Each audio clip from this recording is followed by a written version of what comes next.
Hello दोस्तों, एक बार फिर से आप सभी का बहुत बहुत स्वागत है आपके अपने चैनल मेराज मैथ्स में।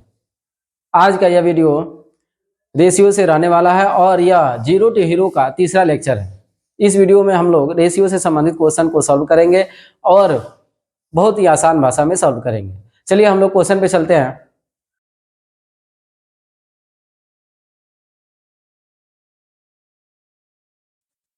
क्वेश्चन है 5600 को ए बी व सी में इस तरह से विभाजित किया जाता है कि ए बी का 2 गुना, बी सी का 3 गुना है, तो ए बी और सी का अलग अलग हिस्सा ज्ञात करें। चलिए हम लोग ज्ञात करते हैं। 5600 को 3 जगह बांटना है और ए बी सी में और इस रेशियो से बांटना है कि ए बी का 2 गुना हो, बी सी का 3 गुना हो। सबसे पहले हम ये ढूंढेंगे कि इसमें सबसे छोटा वैल्यू किसका होगा। ए बी का 2 गुना यानी ए बड़ा है बी से, फिर आगे हम पढ़ रहे हैं कि बी सी का 3 गुना है यानी बी बड़ा है सी से, यानी सबसे छोटा वैल्यू है सी का। यदि हम लिख लें, रेशियो में लिखें A ratio B ratio C, तो सी सबसे छोटा है तो सी को हम मान सकते हैं एक्स, सी को मान सकते हैं एक्स। तो सी का 3 गुना बी है, एक्स का 3 गुना निकालें यानी 3 से मल्टीप्लाई कर दे, तो 3 से मल्टीप्लाई कर देंगे तो बी का वैल्यू आ जाएगा, यानी क्या आ जाएगा 3x। फिर दिया है कि बी ए बी का 2 गुना है, ए बी का 2 गुना है यानी बी 3x है, इसमें 2 से मल्टीप्लाई कर दें तो हमारा आ जाएगा 3 2 जा 6x, यानी ए का वैल्यू 6x होगा। तीनों का हिस्सा 6x 3x x, तीनों का यही हिस्सा है। अब तीनों को यदि जोड़ दें तो कितना आना चाहिए, 5600 आना चाहिए। तो हम जोड़ते हैं 6x plus 3x plus x equal to 5600 5600। जोड़ेंगे तो 6 और 3 9, 9 और x 1 10x हो जाएगा। 10x equal to 5600। 10 से ये कट जाएगा यानी x इक्वल टू हो जाएगा 560। चलिए हम कटा देते हैं। 10 0 से 0 कट गया यानी हमारा आ गया 560, यानी x का वैल्यू 560। x का वैल्यू भर दें तो a का एक्चुअल वैल्यू आ जाएगा, b का भी, c का भी निकल जाएगा। तो a इक्वल टू हमें पता है a इक्वल टू 6x। अब इसमें x का वैल्यू भरें तो यानी 6 इंटू 560, x का वैल्यू क्या आया 560। अब मल्टीप्लाई कर दें तो 0 का 0, 6 6 जा 36, कैरी 3, 6 5 जा 30, 30 और 3 33। फिर b का वैल्यू निकालना हो तो b का वैल्यू हमारा क्या है 3x है, यानी 3x में x का वैल्यू भर दें तो 3 इंटू 560 और 3 इंटू 560 का वैल्यू हो जाएगा, 3 से मल्टीप्लाई कर देंगे यानी 3 6 जा 18, कैरी 1, 3 5 जा 15 और 1 हो जाएगा 60। c का वैल्यू x का ही हो जाएगा और x का वैल्यू आया हमारा 560। अगर इन तीनों को जोड़े तो हमारा आंसर आ जाएगा, हमारा जो टोटल धन था वो आ जाएगा 5600। आई होप आप लोगों को समझ में आ गया होगा। चलिए चलते हैं नेक्स्ट क्वेश्चन पे। अगला क्वेश्चन है, यदि a ratio b is equal to 2/3 ratio 5/6, a ratio b is equal to 2/3 ratio 5/6 ऐसा क्वेश्चन हो, मतलब जो रेशियो है वो क्या है, फ्रैक्शन में है। तो फ्रैक्शन से हमें होल नंबर में लाना है, मतलब फ्रैक्शन हटाना है। तो फ्रैक्शन हटाने के लिए हमें 3 को और 6 को हटाना पड़ेगा।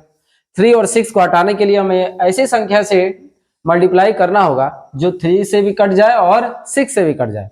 तो हम सबको पता है हमें एलसीएम निकालना होगा, तो यानी 3 और 6 का एलसीएम निकालेंगे जो आएगा हमारा 6, यानी 6 से दोनों में मल्टीप्लाई कर दें तो 3 भी कट जाएगा, 3 कट जाएगा और 6 भी कट जाएगा। तो चलिए 6 से मल्टीप्लाई करते हैं यानी 2/3 into 6 ratio 5/6 into 6।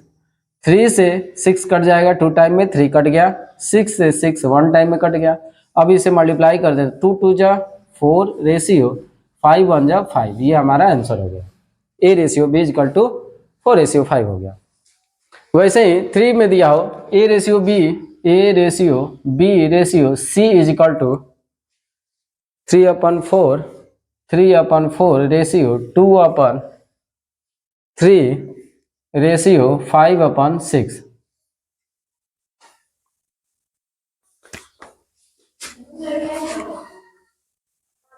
a ratio b ratio c is equal to दिया हो 3/4 4:2/3 तो इससे भी फ्रैक्शन में है, ये भी फ्रैक्शन में है, तो फ्रैक्शन हटाने के लिए हमें 4, 3, 6 को घटाना पड़ेगा, यानी ऐसी संख्या से मल्टीप्लाई करना होगा जो 4 से भी कट जाए, 3 से भी कट जाए और 6 से भी कट जाए, यानी हमें एलसीएम निकालना होगा। और 4, 3, 6 का एलसीएम होता है 12, यानी इसमें हमें 12 से मल्टीप्लाई करना होगा, यानी 3/4 into 12 ratio 2/3 into 12 ratio 5/6 into 12। 4 3 जा 12, 3 4 जा 12, 6 2 जा 12। अब 3 3 जा 9 रेशियो 2 4 जा 8 रेशियो 5 2 जा 10। आ गया हमारा answer A ratio B ratio C equal to 9 ratio 8 ratio 10। अगला क्वेश्चन है, यदि 4A इक्वल टू 6B तो A रेशियो B बराबर वाट क्या होगा? 4A, अब ध्यान दें तो 4A इक्वल टू 6B, बीच में इक्वल टू हो तो A के मल्टीपल में 4 है और B के मल्टीपल में 6 है, 4 और 6 दोनों को हटाना पड़ेगा। नीचे कुछ भी हो जाए, ऊपर कुछ नहीं होना चाहिए, मतलब अंश में कुछ भी नहीं होना चाहिए, हर में कुछ भी रह जाए, कोई दिक्कत नहीं है।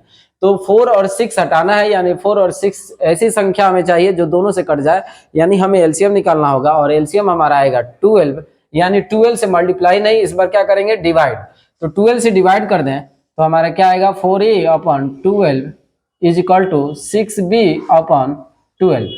अब दोनों कटाएं तो 4 3 जा 12, 6 3 जा 6 2 जा 12, यानी आ जाएगा A/3 is equal to B/2।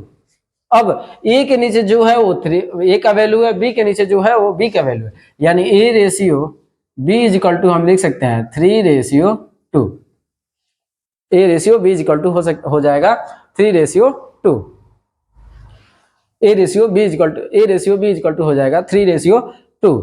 I hope आप लोगों को समझ में आ रहा होगा। चलिए अगले क्वेश्चन पे चल रहे हैं। अगला क्वेश्चन है, यदि 2A equal to 6B is equal to 4C तो A ratio B ratio C बराबर वाट मतलब क्या होगा? अब फिर यहाँ पे भी बीच में इक्वल टू है, बीच में इक्वल टू हो तो हमें जो मल्टीपल में जो संख्या है उसे हटाना होगा, और हटाने के लिए हमें क्या निकालना होगा एलसीएम। 2 6 4 का एलसीएम होता है 12, यानी 12 से इस क्वेश्चन में भी 12 से डिवाइड कर दें, यानी 2A/12 is equal to 6B/12 is equal to 4C/12। अब घटाएंगे तो 2 6 जा 12, 6 2 जा 12, 4 3 जा 12। अब यहाँ पे लिख सकते हैं हम A/6 is equal to B/2 is equal to C/3। अब A के मल्टीप्लाई में कोई संख्या नहीं है, B और C के भी नहीं है, तो हम A के नीचे जो वैल्यू 6 है तो A का वैल्यू, और B के नीचे 2 है तो B का वैल्यू, और C के नीचे 3 है तो C का वैल्यू हम लिख सकते हैं A ratio B ratio C is equal to 6:2:3। ये हमारा आंसर हो जाएगा।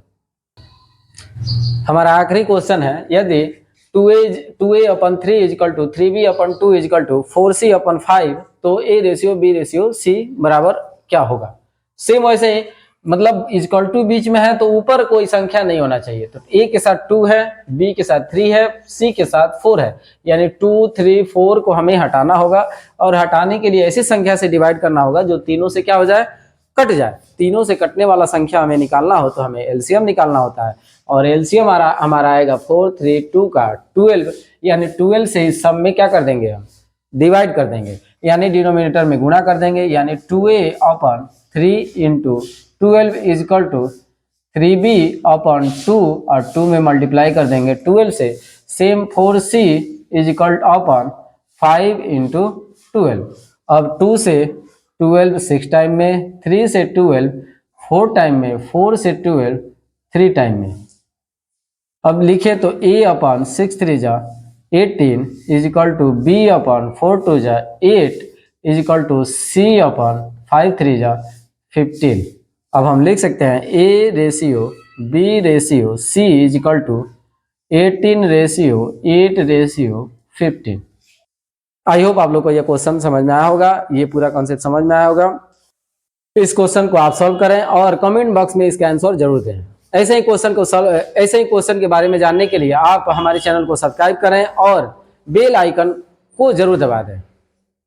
यहाँ तक वीडियो में बने रहने के लिए आप सभी को बहुत बहुत धन्यवाद। यदि वीडियो अच्छा लगा हो तो वीडियो को लाइक करें, चैनल को सब्सक्राइब करें और अपने दोस्तों में शेयर करना ना भूलें। Thank you very much.